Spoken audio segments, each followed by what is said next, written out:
I put my wife through law school while I worked 3 jobs. The day she became a lawyer, she said, "I'm too successful to be with someone like you. I have found someone else." The next morning, she learned what happens when you burn bridges. Look, I'm not going to sit here and pretend I'm some kind of hero, because let's be real. Heroes don't spend 7 years of their prime youth smelling like French fry grease, cardboard dust, and the broken dreams of overnight security guards. But that was my life, and somehow, in the twisted logic that only love can justify, I thought I was doing something noble. 7 years. That's 2 presidential terms, almost a decade. Enough time for people to get entire medical degrees, and what did I get? A collection of back problems that would make a chiropractor weep with joy at the business opportunity, a sleep schedule that could only be described as theoretical, and the unwavering belief that my wife Clarissa was going to make it all worth it when she finally became a lawyer. 3 jobs wasn't a choice, it was a survival strategy wrapped in optimism and duct taped together with caffeine. My morning started at 4:30 when most people were still drooling on their pillows, dreaming about whatever normal people dream about. Probably vacations and retirement funds and other fairy tales I'd forgotten existed. I'd drag myself to the warehouse district where I'd spend 3 hours loading crates that I'm pretty sure violated several laws of physics with how heavy they were. The guys there called me college boy because I was putting my wife through law school. And they thought that was hilarious because apparently supporting your spouse's education is comedy gold when you're surrounded by forklifts and the distinct smell of industrial despair. Then I'd race across town, and by race I mean sit in traffic while eating a gas station breakfast burrito that tasted like regret wrapped in a tortilla to make it to my day job at Freshburger, where I had the absolute privilege of being screamed at by customers who acted like I'd personally insulted their ancestors by putting pickles on their sandwich when they'd asked for no pickles. "Do you even listen?" they'd yell, and I'd think, "Lady, I've been awake since before the sun had its morning coffee." So no, my listening skills are currently on vacation in a place my body will never visit. But I'd smile, apologize, remake the burger, and wonder if this was what Clarissa meant when she talked about paying your dues. Weekends? Those weren't for rest. Those were for my security gig at a corporate office building downtown, where nothing ever happened except me fighting to keep my eyes open while watching camera feeds of empty hallways. The most exciting part of that job was when the cleaning crew would come through and we'd nod at each other like veterans acknowledging shared trauma. Sometimes I'd doze off and wake up in a panic, convinced I'd missed some major security breach, only to realize the most dangerous thing that happened was Janet from accounting forgetting her badge again. Between all of this, the loading, the flipping, the guarding, and I was supposed to be a husband.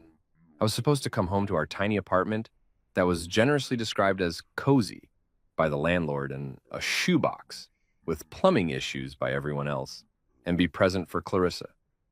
But here's the thing about working 3 jobs. You stop being a person and start being a ghost who occasionally shows up to pay bills and mumble something supportive before passing out on the couch, still wearing your security uniform. But Clarissa, man, she had this way of making it all seem worth it. She'd talk about her future like it was our future, using we so much that I actually believed it. "When I become a lawyer, we'll finally have stability," she'd say, her eyes bright with ambition and what I thought was love. "We'll buy a real house, Thomas. We'll take vacations. We'll actually live instead of just surviving." And I'd sit there, my back screaming from the day's labor, my eyes burning from exhaustion, and I'd think, "Yeah, we will. This is temporary. This is an investment in us." She was brilliant. I'm not going to take that away from her. The woman could read a legal textbook like it was a thriller novel, memorizing case law and precedents, while I could barely remember which job I was supposed to be at on which day. She'd practice her arguments in our apartment, pacing back and forth in her pajamas, pointing at invisible judges and delivering speeches about justice and constitutional rights with the kind of passion that made me think she was going to change the world. "How is that?" she'd ask, and I'd say, "You're going to destroy them in court." And she'd smile that smile that made me forget about the smell of burger grease that had permanently embedded itself in my skin. My buddy Marcus, God bless him, was the only person who saw through the whole thing. We'd meet up maybe once a month when our schedules aligned, usually at some depressing diner at 2 in the morning when I had a gap between the security shift and the warehouse shift. He'd sit there with his cheap coffee, looking at me like I was a puppy who just walked into traffic, and he'd drop truth bombs that I was too in love to properly process. Bro, he'd say, stirring his coffee with the intensity of a man performing surgery. Women who say, we'll have stability mean they'll have stability. You'll just have sore knees and a participation trophy. I'd laugh it off because Marcus was cynical like that. The kind of guy who thought romance was a scam invented by greeting card companies and divorce lawyers drumming up future business. Clarissa's not like that, I tell him. She appreciates everything I'm doing. She cried last week when I brought home her favorite Thai food. And Marcus would look at me with this expression that was half pity, half respect for my commitment to delusion. Yeah, man, she cried. Tears are free. Wait until she has to actually choose between you and her new lawyer friends. But I didn't want to hear it. I couldn't hear it. Because if I stopped to actually think about what I was doing, sacrificing my health, my youth, my entire existence, for someone who increasingly looked at me like I was furniture that needed replacing, I might have had to admit that Marcus was on to something. And I wasn't ready for that. I was invested. 7 years invested. That's not something you just walk away from because your friend makes a good point over discount coffee. Clarissa wasn't heartless, at least that's what I told myself. She'd leave me notes sometimes. Thank you for everything, I love you. She'd kiss me goodbye before I left for the warehouse, even though she was usually half asleep and probably kissing my general direction rather than actually me. On her good days, she'd ask about my jobs, pretend to be interested in whatever mundane disaster had occurred at Freshburger, and she'd tell me about her classes, her professors, her dreams of making partner at some prestigious firm. Looking back now, I can see what I couldn't see then. She was already leaving. Not physically, she was still in our apartment, still sleeping in our bed, still eating the groceries I bought, with money I'd earned one exhausted hour at a time. But mentally, emotionally, she was already living in a future where I didn't exist, or at least where I existed as a footnote, a thank you, in the acknowledgement section of her success story. I'd like to thank my ex-husband Thomas for funding my education while I figured out I could do better. How could someone with tears like that ever betray me? That's what I asked myself on the hard days, the days when my body physically hurt from the work, when I'd see other couples my age going out for dinner or taking weekend trips or doing literally anything that didn't involve industrial machinery or deep fryers. She cried over takeout. She said she loved me. She talked about we and us and our future. Those things had to mean something, right? Spoiler alert, because I'm telling you this story from the other side of the disaster. They didn't mean what I thought they meant. Tears are easy, words are cheap, and our future somehow has a way of becoming my future the second someone gets a taste of success and realizes they don't need to share the spotlight with the guy who smells like he works 3 jobs because he does. But I didn't know that yet. I was still in the believing phase, still convinced that love and sacrifice were the same thing, still thinking that working myself into the ground was what good husbands did.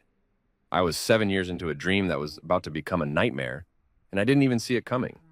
Law school didn't just change Clarissa. It performed a complete personality transplant, like one of those reality TV makeovers. Except instead of getting better hair and a new wardrobe, she got an upgraded ego and a PhD in making me feel like I was something she'd accidentally stepped in on her way to greatness. It started subtle, the way all relationship disasters do, because if someone just woke up one day and announced, I think you're garbage now, you'd have the good sense to leave. But no, it's always a slow burn, a gradual shift from we're in this together to we're in this together, but I'm driving and you're in the trunk. First came the wardrobe change. Clarissa started dressing like she was already billing hours at $300 a pop, strutting around in blazers that cost more than my weekly grocery budget and heels that made this clicking sound on our apartment floor that somehow communicated disappointment in my existence. I need to look professional, she'd explain, when I'd glance at the credit card statement and wonder if we were secretly funding a fashion line I didn't know about. First impressions matter in law, Thomas. You wouldn't understand. And there it was, that phrase that would become her favorite way of dismissing me. You wouldn't understand. She was right. I didn't understand, but not for the reasons she thought. I didn't understand how the woman who used to wear my old t-shirts around the apartment and call it our cozy time suddenly needed designer everything just to feel like herself. I didn't understand how someone could go from packing leftover sandwiches for lunch to only eating at places where the menu didn't list prices because networking happens over meals, Thomas, not packed lunches like we're in middle school. But apparently my confusion was just proof that I was operating on a different intellectual level. Specifically, several levels below her new law school friends, who probably never had to Google, what does pro bono actually mean, like I did. Then came the talking. Oh man, did she start talking differently? Clarissa developed this way of speaking that made every conversation sound like a deposition, throwing around legal terms like she was getting paid by the Latin phrase. That's a non sequitur, Thomas. You're making a false equivalency. That argument lacks standing. I'd ask her what she wanted for dinner, and she'd respond like I'd just questioned her entire thesis on constitutional law. Meanwhile, I'm standing there in my fresh burger uniform, smelling like fries and existential dread, trying to figure out when pizza or Chinese became a debate that required citing precedents. The worst part wasn't even the new vocabulary, it was the speed. She talked faster, like her mouth was trying to keep pace with her racing ambition, barely pausing for breath between sentences about tort reform and appellate procedures and whatever the hell she was learning in her classes. I'd try to follow along, nodding at appropriate moments, throwing in supportive comments like, that's really interesting, or you're gonna crush that exam, but honestly, half the time I had no idea what she was saying. I was too busy mentally calculating whether I had time to nap for 45 minutes before my security shift, or if I should just mainline another energy drink and pray my heart didn't give up on me. And the way she started looking at me, that was probably the beginning of the end, though I was too exhausted to properly process it at the time. She'd glance at me the way you'd look at a chair, acknowledging its existence, maybe appreciating its utility, but not really seeing it as anything worth emotional investment. I'd walk into the apartment after a 12-hour combination of warehouse lifting and burger flipping, my body screaming and my brain operating on fumes, and she wouldn't even look up from her casebooks. Hey, I'm home, I'd say, and she'd grunt something that might have been a greeting or might have been annoyance at the interruption. I became background noise in my own marriage, the soundtrack of struggle that played while she studied for her starring role. I'd try to connect with her, really I would, because I'm not a complete idiot despite what my life choices might suggest. Want to grab dinner? I'd ask, thinking maybe we could have one evening that resembled our old life, back when we actually enjoyed each other's company and talked about things that didn't require a law degree to understand. And she'd sigh, this deep, exhausted sigh that made it clear that my suggestion was the most burdensome thing anyone had ever asked of her. I'm busy, Thomas. You don't understand the workload. There was that phrase again. You don't understand. She was right. I didn't understand the workload of law school, but you know what I did understand? The workload of 3 actual jobs. I understood waking up before dawn to load trucks, understood the special kind of exhaustion that comes from standing over a hot grill for 8 hours, understood the mind-numbing boredom of overnight security shifts where your only companion is the eternal question of whether you're going to make it through without falling asleep and getting fired. I understood working so hard that your body forgot what it felt like to not hurt. But apparently, that wasn't the right kind of understanding. That was just manual labor. Simple stuff, nothing compared to the intellectual Everest she was climbing. She stopped saying, I love you. That was the thing that should have been my wake-up call, the giant neon sign flashing, abandon ship, that I completely ignored because I'd invested 7 years, and what's a little emotional neglect when you've already sacrificed your entire 20s? The I love yous that used to punctuate our days just vanished, replaced with I'm exhausted and I need space and can you please just give me quiet to study? Love became something from our past, a relic from a simpler time before she discovered she was destined for greatness, and I was destined to apparently be her historical footnote.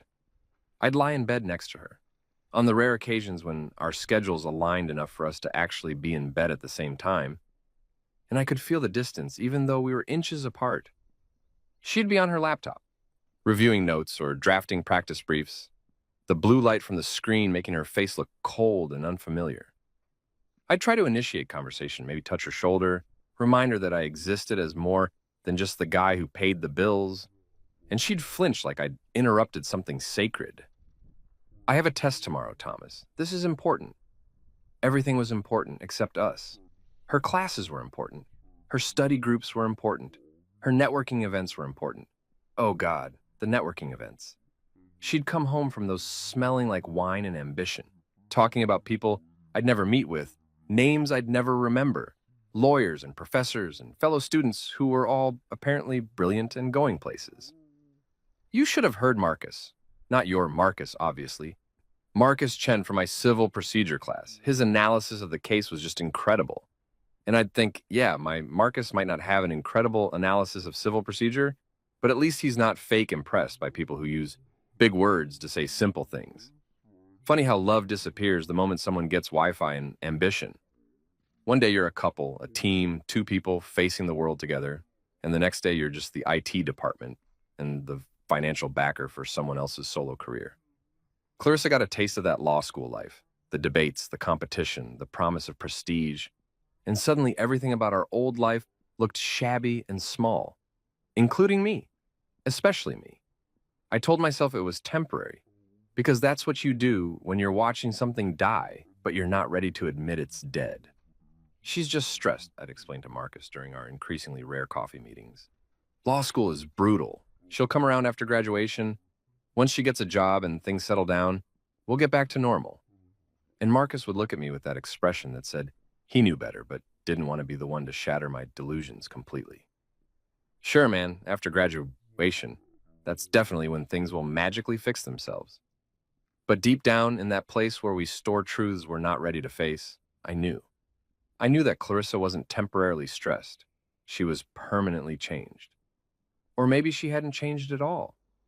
Maybe I was just finally seeing who she'd always been underneath the sweet words and the grateful tears. Someone who viewed people as stepping stones, someone who could look at 7 years of sacrifice and see nothing but the necessary price of admission to her new life.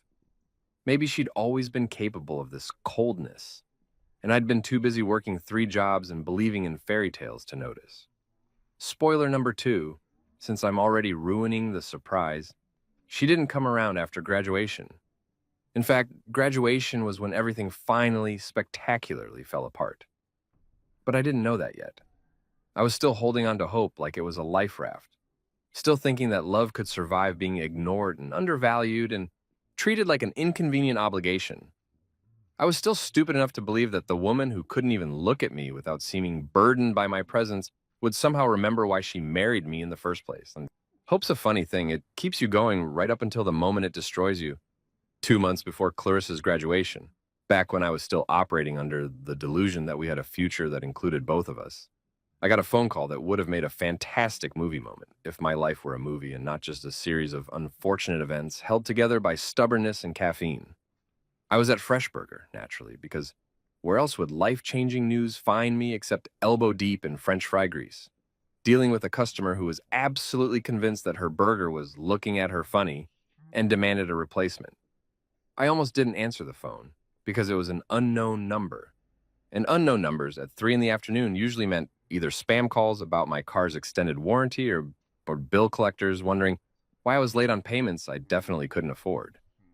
But something made me step into the back room, that grimy little space between the freezer and the mop closet that smelled like industrial cleaner and broken dreams, and I answered.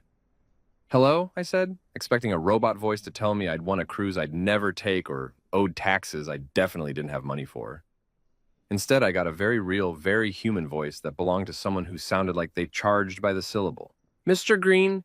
Thomas Green? The voice was smooth, professional, the kind of voice that wore expensive suits and had never once in its life smelled like burger grease. This is James Holloway, attorney at Holloway and Associates. I'm calling regarding the estate of Margaret Green. Margaret Green, my Aunt Maggie, the family legend, the eccentric rich aunt who'd made her fortune doing something in real estate that I'd never fully understood, because every time she tried to explain it at family gatherings, she'd get sidetracked telling stories about her travels or her collection of weird art, or her opinions on why the entire family except me was dumber than a box of rocks with less personality. She'd died 6 months earlier, and I'd gone to the funeral, stood there in my one good suit, the same suit from my wedding, still loyal and hanging in there unlike some people I could mention, and felt genuinely sad because Aunt Maggie had been one of the few family members who didn't look at my life choices like I was a case study in poor decision-making. I'm sorry, what about Aunt Maggie's estate? I asked, because my brain was still operating in survival mode and couldn't quite process why a lawyer was calling me about anything. I figured maybe there was some final expense I needed to chip in for, some last bill that needed splitting among the relatives, which would be just perfect because what my financial situation really needed was another expense I couldn't afford. James Holloway cleared his throat in that way lawyers do when they're about to say something important and want to make sure you're paying attention. Mr. Green, I'm the executor of your aunt's estate. I've been trying to reach you for several weeks, but the contact information we had on file was outdated. Your aunt left specific instructions in her will regarding you. My heart started doing this weird thing where it couldn't decide whether to speed up or stop completely. Instructions? What kind of instructions? I was thinking maybe she'd left me something sentimental, like her collection of weird paintings, or maybe that ugly vase she always claimed was worth something, but probably wasn't. Something I could appreciate emotionally, even if it didn't help with the 3 jobs and the mounting exhaustion and the wife who looked at me like I was a participation trophy she'd outgrown. Mr. Green, Holloway said, and I could practically hear him smiling through the phone, probably because he got to deliver good news for once, instead of the usual lawyer stuff about lawsuits and divorces and people screwing each other over. Your aunt has left you the bulk of her estate. After taxes and various small bequests to charities, you're inheriting approximately $8 million. I want you to understand something about this moment. I didn't faint. I didn't scream. I didn't drop the phone in some dramatic fashion that would have made for great television. What I did was stand there in that disgusting back room at Freshburger, surrounded by industrial mayonnaise containers and the lingering smell of failure, and I laughed. I laughed so hard that my manager Rick stuck his head in and asked if I was having a mental breakdown, which was a fair question given the circumstance. I'm sorry, and I said when I could finally breathe again, did you just say $8 million, as in 8 followed by 6 zeros, as in the amount of money that people who don't work 3 jobs have? I was half convinced this was some elaborate prank, that Marcus had hired an actor to mess with me, because there was no way, absolutely no way, that I, Thomas Green, the guy who calculated whether he could afford name-brand cereal or had to go generic, was suddenly a millionaire 8 times over. But Holloway was patient, probably used to people having minor breakdowns when they realized they'd won the lottery without buying a ticket. Yes, Mr. Green, $8 million. Your aunt was quite specific in her will. She wrote, and I quote, Thomas is the only Green with a brain and a heart, and the rest of them are vultures waiting for me to die so they can fight over my money like pigeons over a French fry. Give it all to Thomas. He'll actually do something worthwhile with it instead of buying a 3rd yacht they don't need. Holloway chuckled. Your aunt had quite the way with words. That was Aunt Maggie, all right. She'd always called me the good one, the only family member who visited her, because I actually liked her company and not because I was angling for inheritance. Turns out not being a greedy vulture pays off sometimes. Who knew? I'd visited her in that massive house of hers whenever I could squeeze it into my impossible schedule, usually on my way between jobs. And we'd sit in her garden while she'd tell me stories about her life and ask about mine. She'd always look sad when I'd talk about working 3 jobs, and about sacrificing everything for Clarissa's dream. That girl better be worth it, she'd say, and I'd assure her that Clarissa was, that we were building something together, that it would all pay off. Aunt Maggie would nod, but her expression always said she knew something I didn't. Turns out she knew a lot of things I didn't, including the fact that she was sitting on $8 million and planning to give it all to me. There are some papers you'll need to sign, Holloway continued, snapping me back to reality, or whatever passes for reality when you're suddenly rich while wearing a uniform that smells like onion rings. Can you come by my office this week? We'll go through everything, set up accounts, discuss investment strategies if you'd like. This is a significant amount of money, Mr. Green. You'll want to be smart about it. Smart about it? Right, because I'd been so smart about everything else in my life. But even in my shock, even as my brain was trying to process the concept of $8 million, enough money to quit all 3 jobs, enough money to never smell like French fries again, enough money to tell every bill collector to go to hell and mean it. A thought crystallized in my mind with perfect clarity. I wasn't going to tell Clarissa. Not yet. Maybe not ever. I was going to keep this secret like my life depended on it, because suddenly I had the opportunity to answer a question that had been gnawing at me for months, maybe years. Did Clarissa love me, or did she just love what I could do for her? Did she see me as a partner, or just as the financial backing for her dream? When she looked at me, on the rare occasions she bothered to look at me anymore, did she see Thomas, the man she married? Or did she see Thomas, the convenient ATM who worked 3 jobs and never complained? I'll be there, I told Holloway, my voice steadier than I felt. And Mr. Holloway, this stays between us. Complete confidentiality. I don't want anyone knowing about this. Not family, not friends, nobody. Can you do that? There was a pause, and I could imagine him raising an eyebrow in that lawyer way, probably wondering why someone who just inherited $8 million wanted to keep it secret instead of shouting it from the rooftops.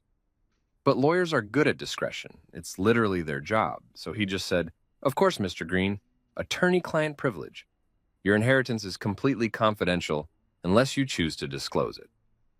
I hung up and stood there for a long moment, staring at my reflection in the stainless steel of the industrial freezer. The same Thomas Green looked back at me. Tired eyes, greasy uniform, the posture of someone whose back hurt constantly. But everything had changed. I was rich. I was actually, legitimately, checked the bank account multiple times to make sure it's real rich. I could quit every job. I could sleep for a week straight. I could buy things without checking price tags first, like some kind of functioning adult instead of a financially traumatized hamster on a wheel. But instead of relief, what I felt was curiosity. A dark, slightly vindictive curiosity about what would happen when Clarissa graduated, when she got her law degree and started her career, when she didn't need my 3 jobs and my exhaustion and my sacrifice anymore. Would she stay? Would she suddenly remember she loved me? Or would she do what I suspected she'd been planning all along and trade up for someone who fit better into her new world of legal briefs and networking events and expensive lunches? I decided right then, standing in that gross back room at Freshburger, that I was going to find out. I was going to keep working these jobs, keep playing the role of struggling husband, keep being the financial supporter she took for granted, and I was going to watch what happened when she thought she'd outgrown me. Because if she loved me, really loved me, not just loved what I provided, then the money didn't matter. And if she didn't love me, if I was just the stepping stone she'd needed to reach her goals, well, then at least I'd know the truth before I wasted any more of my life on someone who saw me as temporary. I walked back out to the register, apologized to the customer whose burger was apparently still looking at her funny, and made her a new one, with a smile that probably looked slightly unhinged because I was suddenly a secret millionaire working at Freshburger, and the irony was almost too much to handle. Aunt Maggie would have loved this. She always did appreciate a good plot twist. The thing about having $8 million that nobody knows about is that it turns you into a world-class actor, and let me tell you, I deserved an Oscar for the performance I put on over the next 2 months. Every morning I'd wake up, still in that cramped apartment with the leaky faucet, and the neighbors who seemed to have a passionate hobby of moving furniture at 2 in the morning. And I'd go through the motions of being broke, Thomas, struggling Thomas, 3 jobs. Thomas, who couldn't afford to dream beyond his next paycheck. Meanwhile, my bank account was sitting there like a secret superpower I decided not to use yet, just quietly accumulating interest while I played the role of my life. I kept showing up to all 3 jobs because quitting would have raised questions I wasn't ready to answer. "Hey, why'd you suddenly quit?" "Oh, inherited $8 million from my eccentric aunt, just keeping it secret to see if my wife actually loves me or just loves my willingness to work myself into an early grave." Normal stuff. Yeah, that would have gone over well. So I kept loading crates at dawn, kept flipping burgers by day, kept watching empty hallways by night. And the whole time I was planning something that probably made me either incredibly romantic or completely insane. Jury's still out on which. I decided I was going to buy Clarissa a law firm. Not just any law firm, but a legitimate, fully operational, ready-to-go legal practice that she could walk into on graduation day and start building her empire. I'd name it Green & Associates, set it up with everything she'd need. Computers, legal databases, office furniture that didn't look like it came from a garage sale, even a couple of experienced paralegals to help her get started. It would be her dream, handed to her on a silver platter. The ultimate validation of all those years of law school and all my years of sacrifice. My fantasy played out like a movie in my head. I'd surprise her on graduation night, hand her the keys, literal and metaphorical, to her own firm. And she'd cry those beautiful tears I remembered from our early years, throw her arms around me and say something like, "You're my forever," or "I can't believe you did this," or literally anything that indicated she saw me as more than just the help. Looking back now, I can see how delusional this was, but at the time it made perfect sense. I'd spent weeks researching law firms and talking to commercial real estate agents about office spaces, consulting with Holloway, who thought my plan was either brilliantly romantic or evidence that I needed therapy, possibly both, about what a new attorney would need to start a practice. I found this perfect office space downtown, not too flashy, but prestigious enough to impress clients, with big windows that let in natural light and made you feel like you were somewhere important. The building had that new money smell, the kind of place where people wore suits that cost more than cars and discussed things in hushed, serious tones that suggested they were either changing the world or billing someone $500 an hour to pretend they were. I furnished the whole place myself, or rather, I hired people to furnish it while I supervised between shifts at Freshburger, which created some hilarious moments when interior designers would call me about fabric swatches and color schemes while I was elbow deep in burger assembly. I'm thinking the charcoal gray for the reception area gives a more sophisticated impression than the slate blue, they'd say. And I'd be like, sure, whatever looks more like justice. Because what did I know about interior design except that our apartment couch was held together by hope and a strategically placed blanket? The technology setup alone cost more than I'd made in 6 months at all 3 jobs combined. But I didn't care because this was supposed to be the grand gesture, the proof that all those years of struggle meant something, that we'd been building toward this moment together, even if only one of us knew it was coming.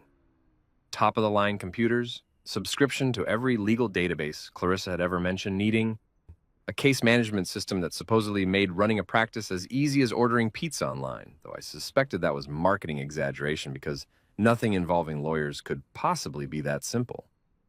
I even hired 2 associates, recent law school graduates themselves who were thrilled to have jobs lined up at a firm that paid competitively and didn't require them to sell their souls to corporate law. Jennifer and Marcus, not my Marcus, a different Marcus, because apparently that name is legally required in every workplace, were sharp, ambitious, and exactly the kind of colleagues Clarissa would need. I interviewed them myself, sitting in my Freshburger uniform because I'd come straight from a shift. And if they thought it was weird that the owner of a law firm smelled like French fries and looked like he hadn't slept in a week, they were professional enough not to mention it. "This is quite an operation you're setting up, Mr. Green," Jennifer had said during her interview, looking around the office with obvious appreciation. "Your wife is very lucky." And I'd smiled, thinking, yes, she is. And soon she'll know it, and everything will finally make sense. The struggle will have been worth it. She'll see that I'm not just the guy who paid her tuition.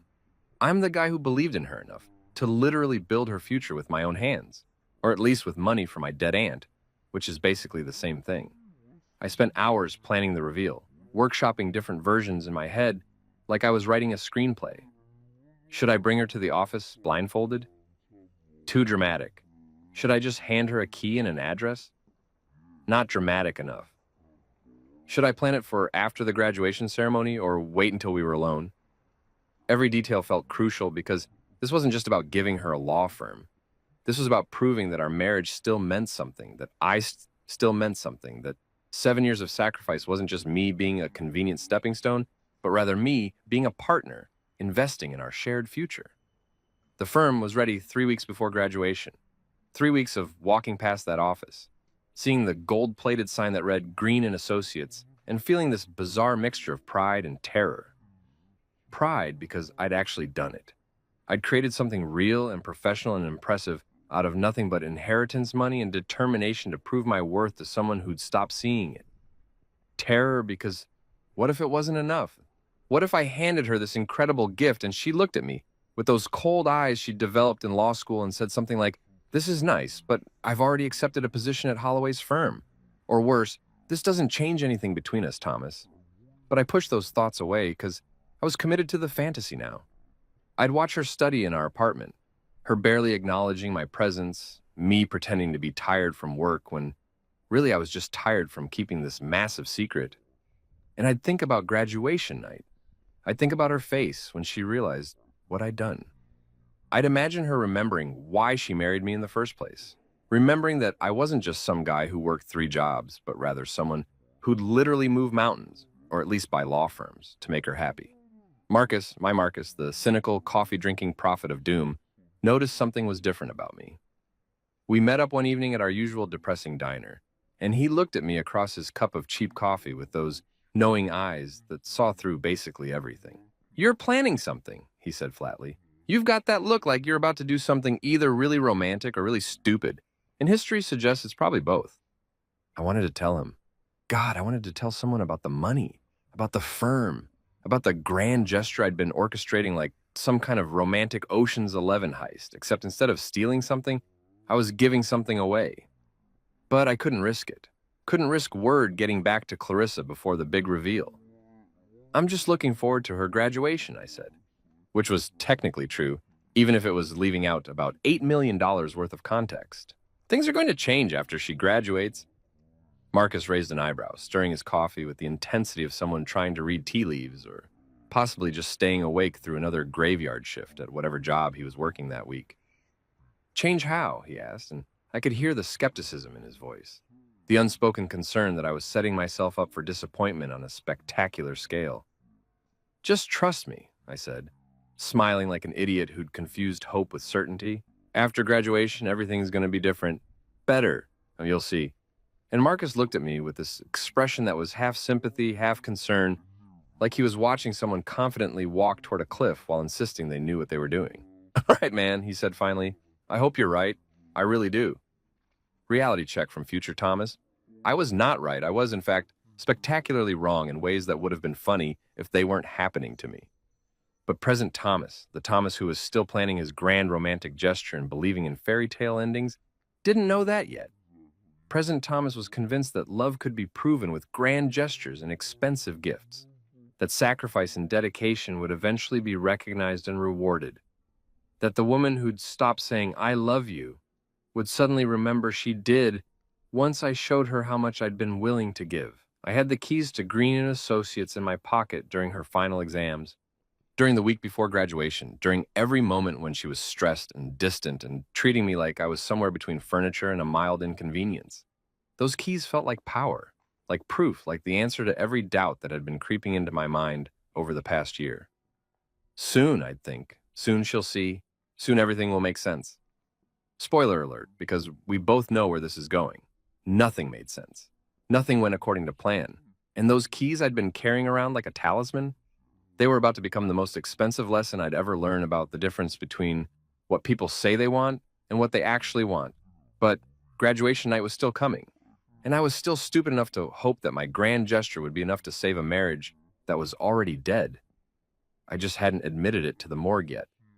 Graduation day arrived with all the ceremony and pomp you'd expect from a law school that charged enough tuition to fund a small country's infrastructure. I sat in the audience wearing my one good suit, yes, still the same wedding suit, still hanging in there like the loyal fabric champion it was, and watched Clarissa walk across that stage to receive her diploma. She looked absolutely stunning in her cap and gown, professional and polished, and completely transformed from the woman I'd married 7 years ago. The audience clapped, parents cried, students cheered, and I sat there with the keys to Green and Associates burning a hole in my jacket pocket, thinking this was it. This was the moment everything had been building toward, the culmination of 7 years of sacrifice and 2 months of secret planning. After the ceremony, there were the usual photo opportunities and congratulations sessions where families swarmed their newly minted lawyers with flowers and pride and promises of celebratory dinners. Clarissa's parents were there. They'd flown in from Ohio, and they greeted me with the kind of polite distance they'd perfected over the years. The, "Thank you for supporting our daughter, but we really hoped she'd married someone with better prospects." Energy practically radiating off them. Her mother hugged her and cried and said something about how proud they were. And her father shook my hand with all the enthusiasm of someone completing a mandatory corporate training module. "Thomas," he said. And that was it, just my name. Like, even acknowledging my existence was exhausting. But I didn't care because tonight was the night. Tonight, I'd planned the perfect dinner at this rooftop restaurant called Azure. The kind of place where the napkins looked smarter than most people, where the menu was basically a novella written in French with occasional English translations, where the waiters moved with the grace of ballet dancers, and probably earned more in tips than I made in a week at Freshburger. I'd made the reservation weeks ago, back when I still believed that grand gestures in romantic settings could fix everything. The restaurant had these floor-to-ceiling windows overlooking the city, string lights creating this ambient glow that looked like something out of a movie. Tables spaced far enough apart that you could have a private conversation without the couple next to you hearing about your impending divorce. Wait, I'm getting ahead of myself. I didn't know about the divorce part yet. Present Thomas was still optimistic, still clutching those keys and thinking he was about to save his marriage with real estate and good intentions. We arrived at Azure around 7. Clarissa had wanted to freshen up first, which apparently meant changing into this black dress that probably cost more than my monthly grocery budget and made her look like she was attending a funeral rather than a celebration. Should have been my first clue, but I was too busy being nervous about my big reveal to notice the symbolism. She looked beautiful but cold, like an ice sculpture of the woman I'd married. Technically the same shape, but fundamentally different in composition. The waiter seated us at a table by the windows, handed us menus that might as well have been written in ancient Sanskrit for all I cared, because I wasn't there for the food. I was there for the moment. I'd rehearsed my speech approximately 500 times in my head, had the keys positioned perfectly in my pocket for easy access. Had even practiced the exact angle I'd slide the folder across the table. The folder containing all the information about Green and Associates, complete with photos of the office and a breakdown of everything I'd set up for her. "You look nice," I said, because that seemed like a safe opening, a normal thing a husband would say to his wife at a fancy dinner celebrating her biggest achievement. She glanced up from her menu with this expression that suggested I'd said something mildly confusing, like I'd spoken in Klingon, or asked her opinion on quantum physics. "Thank you," she replied, the words automatic and empty, the kind of thank you give to strangers who hold doors open. I ordered wine, expensive wine, because tonight was special and also because I'd recently discovered that having $8 million made concerns about wine prices seem adorably quaint.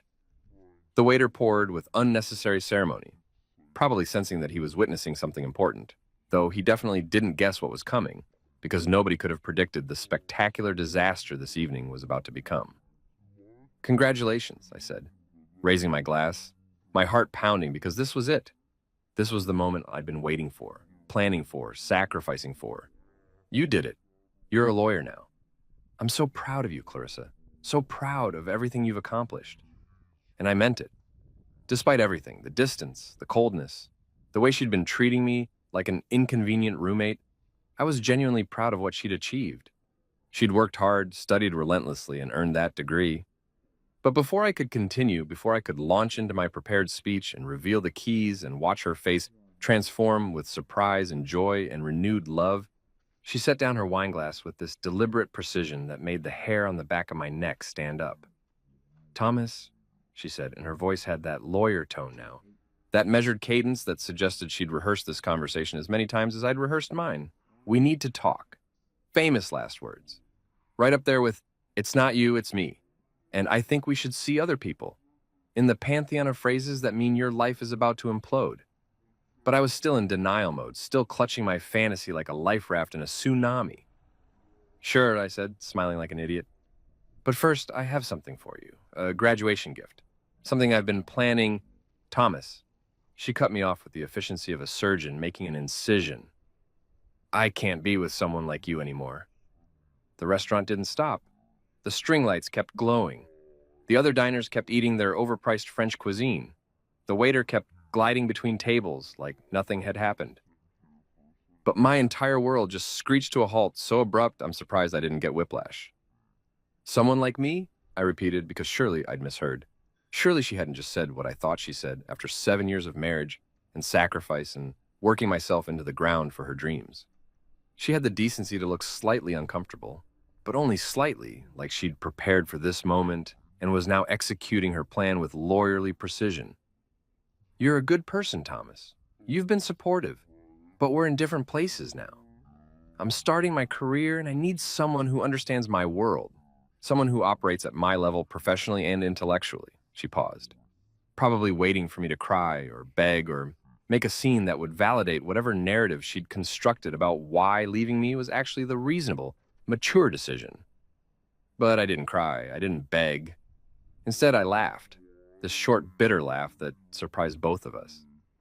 "Someone like me," I repeated again, tasting the words, feeling the keys in my pocket that suddenly felt less like a gift and more like evidence of my own stupidity.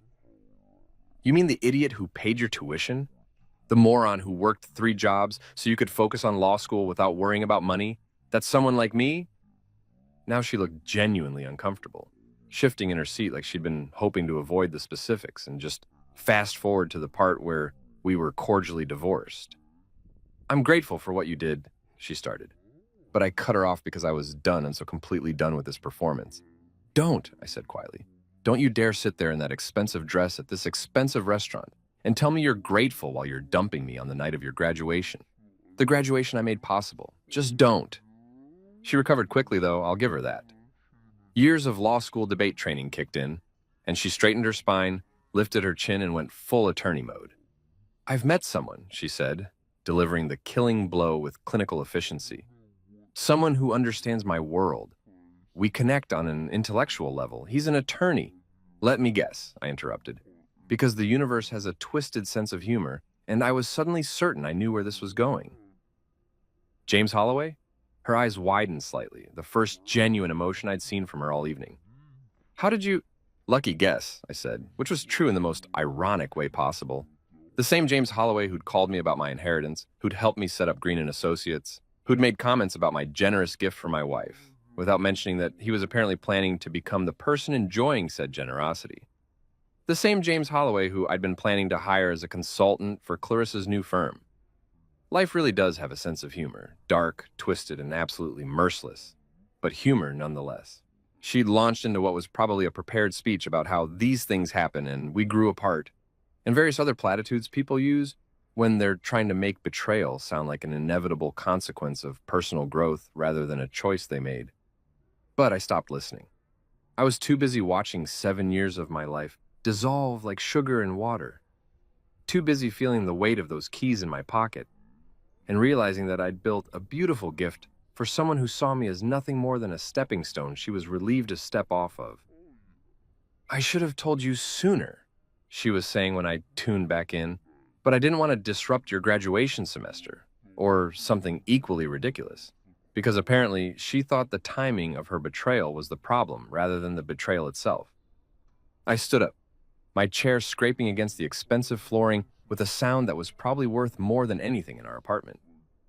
Enjoy your dinner, I said calmly, pulling out my wallet and throwing down enough cash to cover whatever she ordered, plus a generous tip, because the waiter didn't deserve to be stiffed just because my marriage was imploding. Enjoy your new relationship. Enjoy your career. Enjoy everything you've earned. The sarcasm in that last word was thick enough to cut with a knife, but she either didn't notice or didn't care.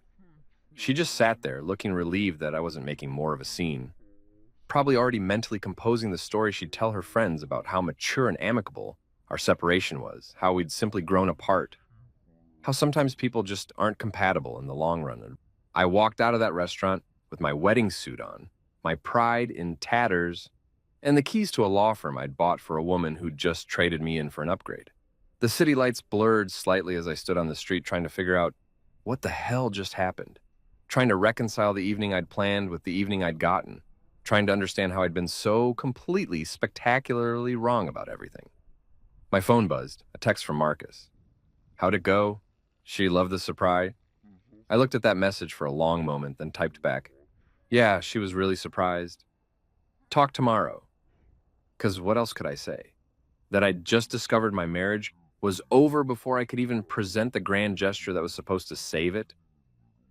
That I was standing outside a fancy restaurant with $8 million in the bank and somehow feeling more broke than I'd ever felt working 3 jobs? Life has a sense of humor, all right. A really, really dark sense of humor. I didn't sleep that night. Not because I was crying into my pillow or having some kind of emotional breakdown, though both would have been perfectly reasonable responses to watching 7 years of marriage spontaneously combust over wine that cost more than my daily wage. No, I didn't sleep because somewhere between leaving that restaurant and arriving back at our shoebox apartment, something fundamental shifted inside me. The Thomas who'd walked into Azure, hoping to save his marriage with a grand gesture, died somewhere on that rooftop, and the Thomas who walked out was someone entirely different. Someone who was done being a doormat, done sacrificing for people who saw sacrifice as weakness, done playing the role of the struggling husband while sitting on a fortune that could change everything. I spent that entire night sitting on our couch, the one held together by hope and a strategically placed blanket, staring at the keys to Green & Associates and having what I can only describe as a spiritual awakening sponsored by rage and clarity in equal measure. Clarissa never came home that night, probably went straight to Holloway's place to celebrate her freedom or whatever people do when they've successfully dumped the person who bankrolled their dreams. I should have been devastated. I should have been calling Marcus and crying about betrayal and lost love and all that heartbreak nonsense. Instead, I was planning. By the time the sun came up, that weak, apologetic sunrise that makes everything look gray and unfinished, I had made a series of decisions that would have probably concerned a therapist, but felt absolutely right to me. First decision: Clarissa was never going to know about the $8 million. Not now, not ever. She'd made her choice based on who she thought I was, and she was going to live with that choice while I became someone completely different. Second decision: Green and Associates was staying mine. Every last square foot of it, every computer, every legal database subscription, every piece of furniture I had carefully selected thinking about her needs. She didn't want someone like me. Fine. She could watch someone like me build an empire. I called Holloway at 7 in the morning, probably waking him up, but not particularly caring because he was apparently sleeping with my wife now, so pleasantries seemed unnecessary. "James," I said when he answered with a groggy hello that suggested I'd interrupted something I really didn't want to think about. "This is Thomas Green. We need to talk about Green and Associates." There was a pause, then a throat clearing that sounded guilty as hell. "Thomas, listen, I can explain." "I don't need explanations," when I cut him off, because I really didn't want to hear whatever justification he'd prepared for pursuing a married woman. "I need legal advice. The firm stays under my name, right? Everything we set up, it's all mine?" Another pause, longer this time. Probably him realizing that this conversation wasn't going the direction he'd expected. "Yes, everything is in your name. The business, the assets, all of it. But Thomas, about Clarissa, make sure it stays that way," I said flatly. "Airtight. I don't want any possibility of anyone claiming community property or whatever legal loopholes exist for people who think they're entitled to things they didn't build. Can you do that? Or do I need to find another attorney?" The irony of asking my wife's new boyfriend to protect my assets from my wife wasn't lost on me. But life is full of beautiful ironies when you're having a mental breakdown powered by inheritance money. "I can do that," Holloway said quietly, and I could hear something in his voice. Respect, maybe.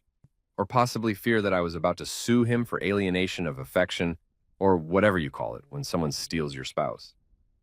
"Thomas, for what it's worth, I'm sorry. The way things happened—" "Save it for your closing arguments," I interrupted, because I genuinely didn't care about his remorse or lack thereof. "Just make sure my firm is protected. I'll be by your office this afternoon to sign whatever needs signing. And James, this is the last time we talk about anything that isn't strictly business.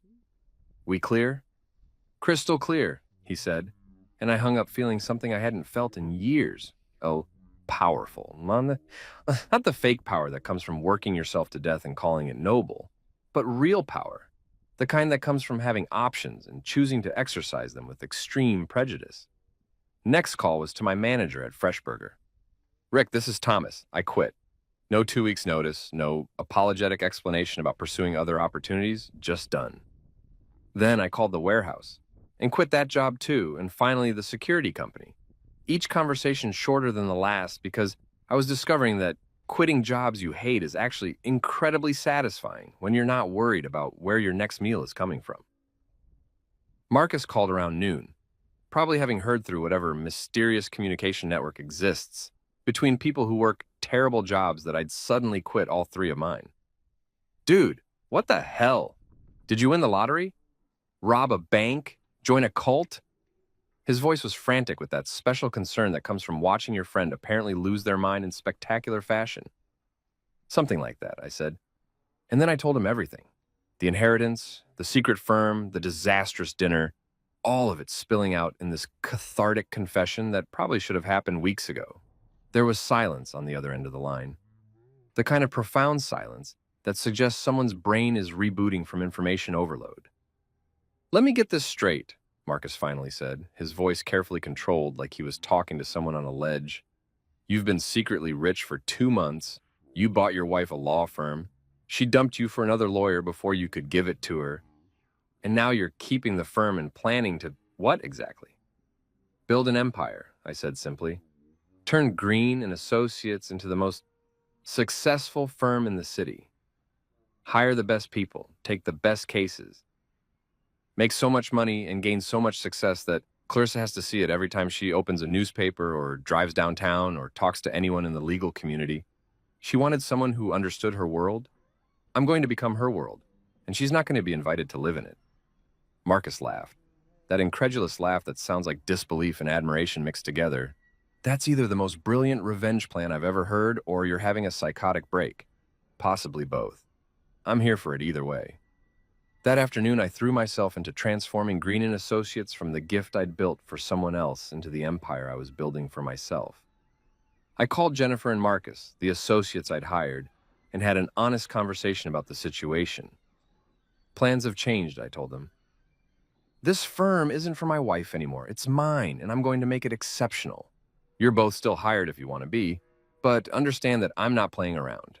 We're going to work hard, bill smartly, and build something that matters. You in? They exchanged glances, probably wondering if their new boss was completely unhinged, but ambition won out over sanity. We're in, Jennifer said, and Marcus too. I'd started calling him that to distinguish him from my Marcus. Nodded agreement. Let's build something incredible. I moved out of the apartment that same week, didn't even wait for Clarissa to come back and have the awkward conversation about dividing up our pathetic collection of jointly owned furniture. I just packed my stuff, which fit embarrassingly into 3 boxes and 2 suitcases, and left a note that said, "The apartment is yours. Everything in it is yours. Congratulations on your new life." Then I moved into a actually nice apartment downtown, the kind of place with a doorman and appliances that all worked and neighbors who didn't rearrange furniture at 2 in the morning because they could afford to hire movers like civilized human beings. The next morning, while Clarissa was probably still celebrating her freedom and her new relationship with Holloway, I made one more call to a marketing firm that specialized in legal advertising. I want Green & Associates to be everywhere, I told them. Billboards, online ads, newspaper features, the works. I want this firm's name to be synonymous with success in this city. Budget is not a concern. Make it happen. And they did. Within a month, you couldn't drive through downtown without seeing a Green & Associates billboard. Legal journals were writing articles about the mysterious new firm making waves in the legal community.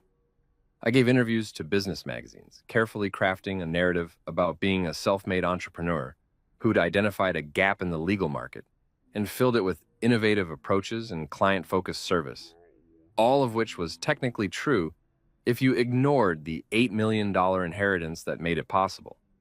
I hired aggressively, poaching talented attorneys from bigger firms by offering competitive salaries, better work-life balance, and the opportunity to be part of something new and exciting instead of just another cog in a corporate legal machine. I took cases that other firms considered too risky or not profitable enough, won them through sheer determination and excellent legal work, and built a reputation for being the firm that actually gave a damn about justice instead of just billable hours. The best part?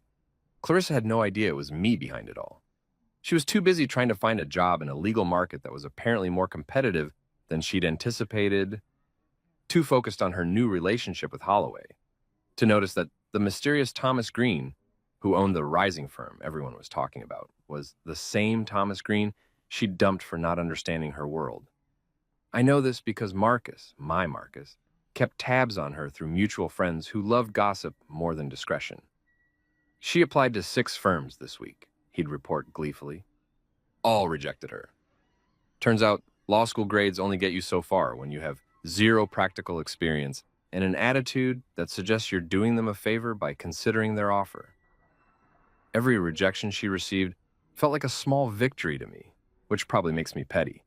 But I'd earned the right to be petty after 7 years of sacrifice and one spectacularly humiliating dumping. I wasn't actively sabotaging her. I didn't need to. The legal market was doing that just fine on its own, and karma apparently had opinions about people who dumped their spouses on graduation night after those spouses had funded their entire education. Meanwhile, Green & Associates went from strength to strength. We won cases, we made money, we earned respect, and I became someone that even I barely recognized. Confident, successful, powerful in ways that had nothing to do with how many jobs I could juggle or how much sleep I could survive without. I was building something real, something mine, something that proved I'd always had potential, but nobody had bothered to look past the burger grease and exhaustion to see it. The nobody who'd worked 3 jobs and believed in fairy tales was gone. In his place was a millionaire boss who'd learned the hard way that sometimes the best revenge isn't revenge at all. It's just living so well that your absence from someone's life becomes their biggest regret. In Clarissa, she was about to realize exactly what she'd traded away when she'd decided I wasn't good enough for her new world. Because her new world was about to become my world, and I was going to be the one controlling admission. 3 months after graduation, the universe decided to start paying attention to poetic justice. And let me tell you, it delivered with the kind of precision that makes you believe in cosmic scorekeeping. Marcus, my Marcus, not the associate, had become my unofficial intelligence officer, feeding me updates about Clarissa's increasingly desperate job search with the enthusiasm of someone narrating a nature documentary about a predator slowly starving. She applied to Henderson and Ross. He'd report over coffee that was no longer cheap because I could afford the good stuff now. They didn't even grant her an interview. Apparently, they Googled her and found out she's dating James Holloway, and there's some bad blood between their firms. Politics, man. She's toxic by association. I'd nod, sipping my overpriced latte that tasted like victory and schadenfreude, and pretend I wasn't absolutely delighted by this information. 'Cause here's the thing about burning bridges. Eventually you run out of ways to cross the river, and Clarissa was discovering that she'd set fire to more infrastructure than Sherman marching through Georgia. Every firm she approached had some reason not to hire her. Overqualified, underqualified, wrong specialization, bad timing, personality concerns, or my personal favorite, not the right cultural fit, which is corporate speak for we think you're probably awful to work with based on your vibe alone. The really beautiful part? James Holloway, her supposed soulmate who understood her world so much better than I ever could, turned out to be about as reliable as a chocolate teapot. Word on the street, and by street I mean the legal community gossip network that operates faster than fiber optic internet, was that Holloway had started ghosting her about 2 months into their relationship. Turns out, dating a newly minted lawyer with no job prospects and an increasingly desperate energy wasn't as appealing as pursuing one who seemed like she had potential. Who could have predicted that a man who started a relationship with someone else's wife might not be the most honorable character? Shocking development, truly. Marcus had screenshots. I'm not proud to admit I looked at them, but I looked at them. Text messages from Clarissa to Holloway that went unanswered. We need to talk. Are you avoiding me? I thought we had something real. Each message progressively more desperate. Each one met with silence, or those infuriating one-word responses that men deploy when they're trying to end something without actually having the conversation. Busy. Can't. Later. Finally, the coup de grace. I think we want different things. This isn't working for me. Take care. Take care. The universal sign-off for, I'm dumping you via text because I don't respect you enough to do it in person. The same Clarissa who dumped me at a fancy restaurant because she'd found someone who understood her world was now being dumped via text message by the man who was supposed to understand her world. The irony was so thick you could serve it on toast. She's spiraling, Marcus reported one afternoon, his eyes gleaming with the kind of joy that only comes from watching karma work overtime.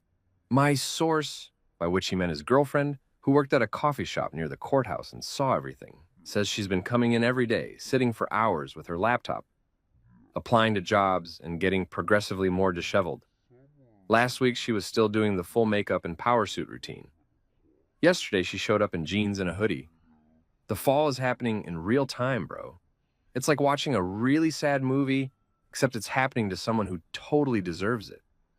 I should have felt something, sympathy maybe, or that charitable impulse that makes good people feel bad about other people's suffering, even when that suffering is self-inflicted. But I didn't. I felt nothing except a mild satisfaction that the universe occasionally gets the math right. Clarissa had calculated that trading me for Holloway and a promising legal career was the smart move, the logical upgrade, from the guy who smelled like French fries to the guy who billed $500 an hour. She'd run the numbers, assessed the value proposition, and decided I didn't add up to enough. Now she was discovering that her calculations were off, and the answer she'd arrived at was broke, single, and unemployable. Then came the text that changed everything. Not a text to me, because Clarissa and I hadn't communicated since the night she'd imploded our marriage. This text came from her friend Bella, another recent law school graduate who'd somehow managed to land on her feet despite the brutal job market. Bella, according to Marcus's extensive intelligence network, was the kind of friend who maintained relationships based on utility rather than genuine affection, which meant she was friends with Clarissa when Clarissa seemed successful, but was probably already calculating her exit strategy now that Clarissa's brand was damaged goods. The text, which I know about because Bella apparently showed it to someone who showed it to someone who eventually showed it to Marcus, who showed it to me because we're all basically in middle school when it comes to gossip, said, "Hey girl, just heard about a firm that's hiring. Green and Associates. They're offering double the usual starting salary for top graduates. You should definitely apply. Heard they're expanding like crazy. Could be your break, Green and Associates, my firm. The firm I'd built from inheritance money and spite. The firm that was indeed hiring because we were expanding, because we were successful, because I'd poured everything into making it the kind of place that attracted the best talent. The firm Clarissa had never connected to me because why would she? The last time she'd seen me, I was a three-job loser who didn't understand her world. The idea that I could own a prestigious law firm was probably so far outside her conception of reality that the connection never even occurred to her. Marcus called me the second he heard. Dude, she's going to apply to your firm. Bella told her about the opening. This is it. This is the moment we've been waiting for. What are you going to do? His excitement was palpable, like he'd been waiting for this plot twist since the night of the disastrous dinner. I leaned back in my office chair, expensive leather that supported my back in ways my old couch never did, and looked out the window at the city skyline. What was I going to do? The old Thomas, the one who'd believed in grand gestures and second chances, might have felt conflicted, might have wondered if this was an opportunity for reconciliation, for forgiveness, for demonstrating that he was the bigger person. But old Thomas was dead, buried under 7 years of sacrifice that had been rewarded with betrayal and a fancy restaurant dumping. New Thomas?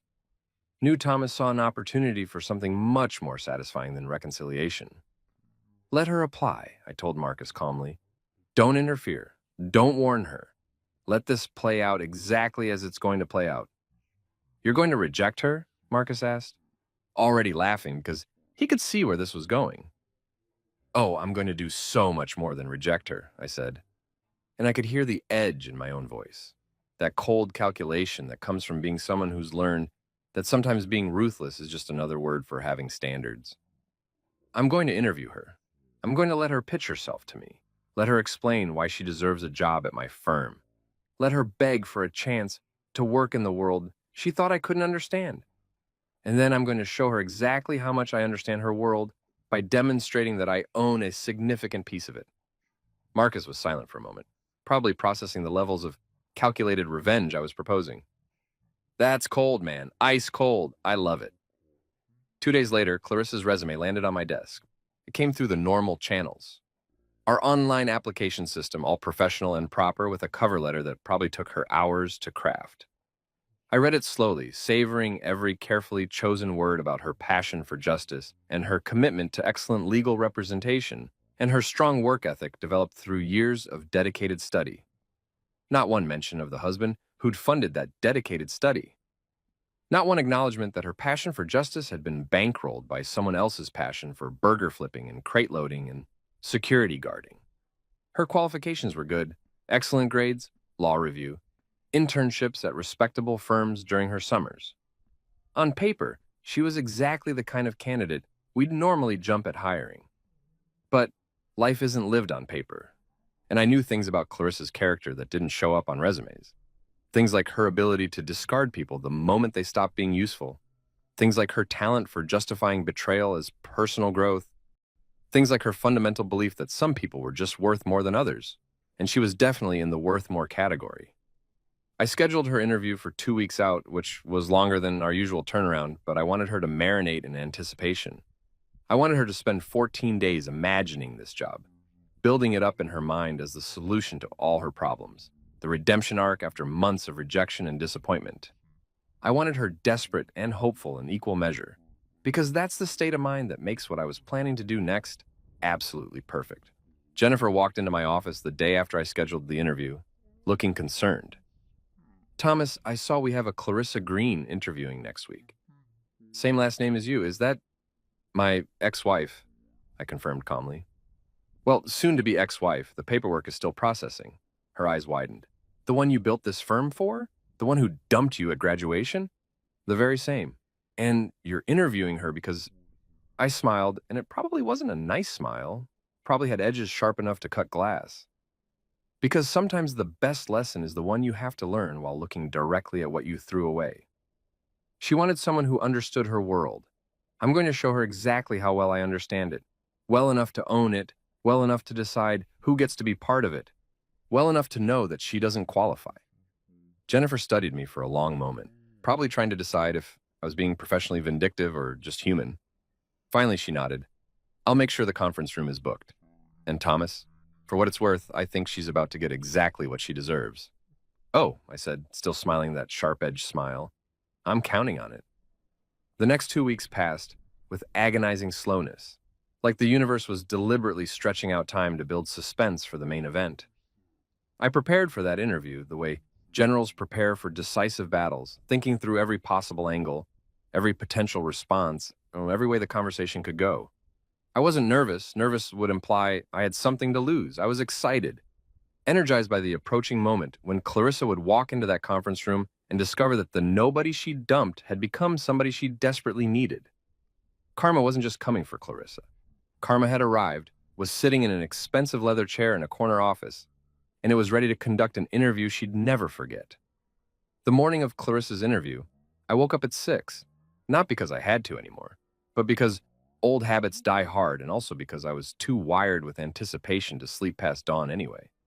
I stood in front of my closet, which now contained more than one suit and actually included options that didn't smell faintly of industrial cleaning products. And I selected my outfit with the care of an actor preparing for the performance of his life. Navy blue, Tom Ford suit that cost more than a month's rent at our old apartment. Custom-fitted white shirt that actually fit my shoulders properly instead of that off-the-rack situation I'd been working with for years. Tie in a deep burgundy that said, I'm successful but not trying too hard to prove it. Italian leather shoes that were so comfortable, I'd briefly questioned whether expensive things might actually be worth the money, a revelation that would have broke Thomas's mind completely.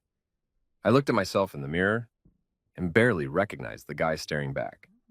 Gone was the exhausted three-job zombie with the permanent slump in his shoulders and the dark circles that had become a facial feature.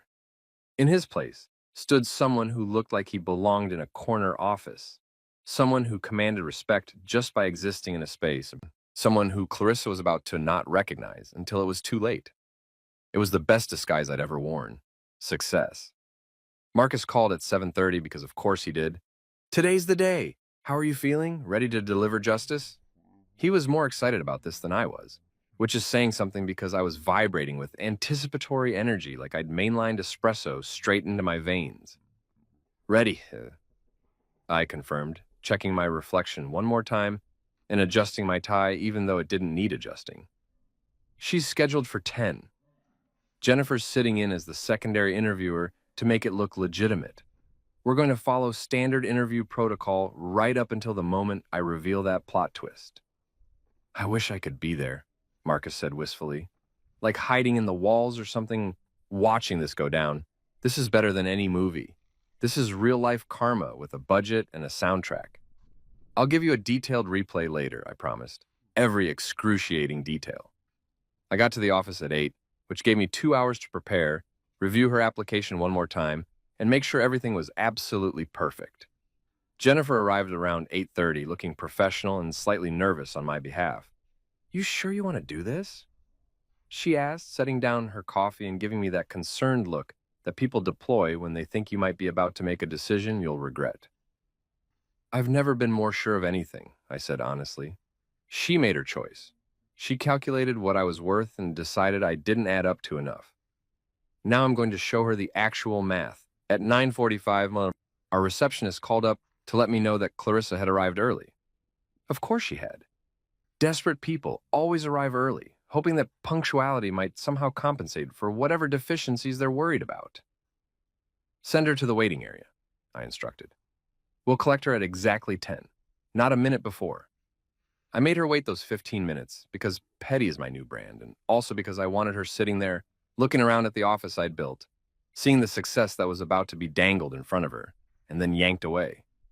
At precisely 10 o'clock, Jennifer and I walked out to the reception area, professional smiles in place, ready to begin the performance. And there she was, Clarissa, sitting in one of our expensive waiting room chairs, wearing what was clearly her best interview outfit but looking somehow diminished, like someone had turned down her brightness setting. She'd lost weight, but not in the healthy way, in the stress way, the not sleeping well way, the life isn't going according to plan way. Her makeup was perfect, her hair was styled professionally, but there was something in her eyes that hadn't been there before. Desperation wrapped in a thin veneer of confidence. She looked up when we approached, and I watched. I actually watched in slow motion like I was in a movie. As her brain tried to process what she was seeing, her eyes went from Jennifer to me, then back to me again, and I could see the exact moment recognition hit, because her face went through about 17 different expressions in 3 seconds. Confusion, disbelief, shock, horror, and finally a kind of frozen panic that suggested her internal operating system had just crashed.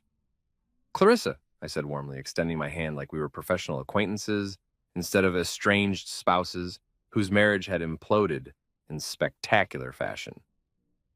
"Thank you for coming in. I'm Thomas Green, owner of Green & Associates. This is Jennifer Kim, one of our senior associates. Shall we head to the conference room?" She took my hand automatically, muscle memory from years of professional training overriding the fact that her brain was clearly screaming. Her hand was cold, trembling slightly, and she opened her mouth, but nothing came out except a sound that might have been the beginning of my name or might have been her soul attempting to evacuate her body.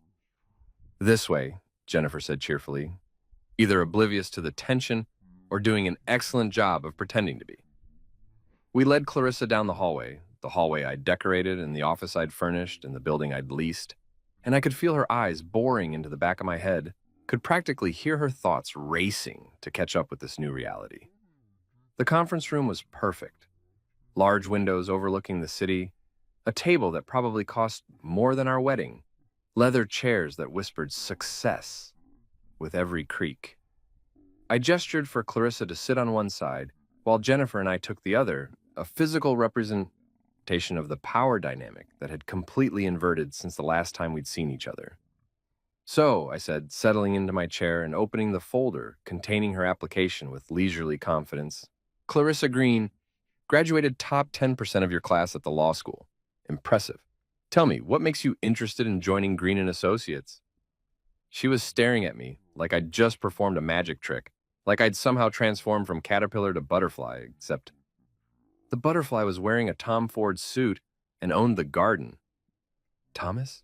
She finally managed, her voice cracking slightly on my name. You own this firm?" I leaned back in my chair, the picture of casual authority. "I do. Founded it about 6 months ago. We've had tremendous growth, hence why we're hiring. But we were discussing why you're interested in the position. Your application mentioned a passion for justice. I'd love to hear more about that." Jennifer was taking notes, playing her part perfectly, acting like this was a normal interview instead of the most awkward professional encounter in the history of awkward professional encounters. Clarissa's eyes darted between us, probably trying to figure out if Jennifer knew who she was, if this was some elaborate setup, or if the universe had simply decided to play the cruelest joke imaginable. I don't understand," Clarissa said, abandoning any pretense of professional composure. "How is this possible? You worked at Freshburger? You didn't have—" "Money," I supplied helpfully. "Resources, the ability to understand your world." I smiled, and it wasn't a nice smile. It was the smile of someone who'd been underestimated and was enjoying the revelation that they'd been holding aces the entire time. Funny story about that, actually. Turns out I inherited quite a bit of money from my Aunt Maggie. Remember her? The one whose funeral I went to about 8 months ago? She left me $8 million. I watched that number hit her like a physical blow. Her eyes widened, her mouth actually dropped open in a way that would have been comical if it wasn't so satisfying. Eight million?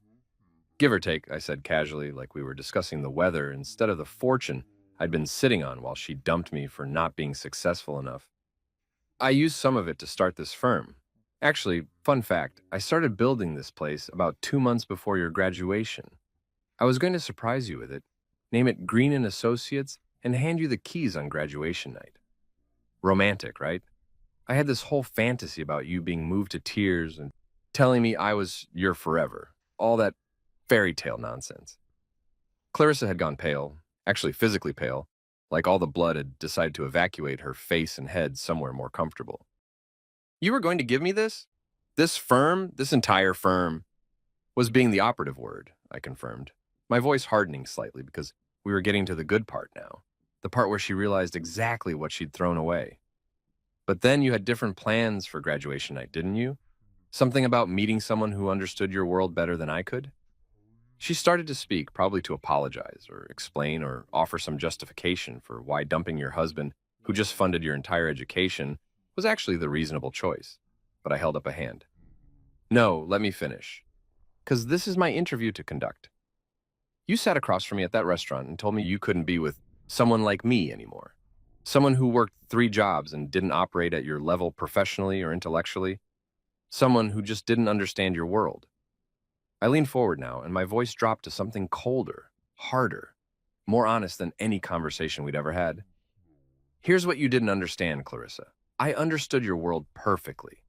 I understood it well enough to know that success in law requires capital, connections, and credibility. I had the capital, $8 million of it. I was building the connections while yous were too busy with Holloway to notice. And I've spent the last few months establishing the credibility, building this firm into something that's already getting written about in legal journals, attracting top talent, winning cases that bigger firms passed on. Jennifer was watching this exchange with barely concealed fascination, her pen frozen over her notepad because there was no way to professionally document this conversation. Clarissa looked like she might cry, but to her credit, she held it together, probably drawing on every ounce of that lawyerly composure she'd spent 3 years cultivating. Thomas, she started, but I wasn't done. You made a calculated decision that night, I continued. You assessed my value based on what you could see. 3 jobs, exhaustion, a guy who smelled like French fries, and you decided I wasn't worth keeping around for your new chapter. That was your right. You're allowed to make that choice. But now you're sitting here, applying for a job at the firm I built, asking me to give you the opportunity you thought I couldn't provide. So let me ask you this, professionally speaking, why should I hire you? The question hung in the air like a sword waiting to drop.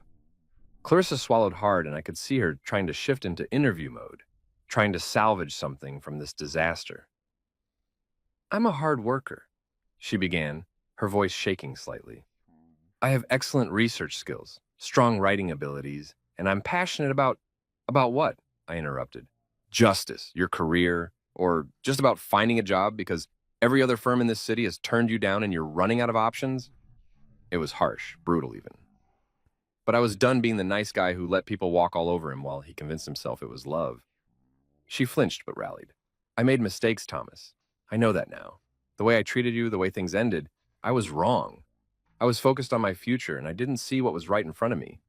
But I can learn, I can be better, I can do whatever you need. Whatever I need, I repeated, and now I allowed myself to smile again, that sharp-edged expression that had become my default.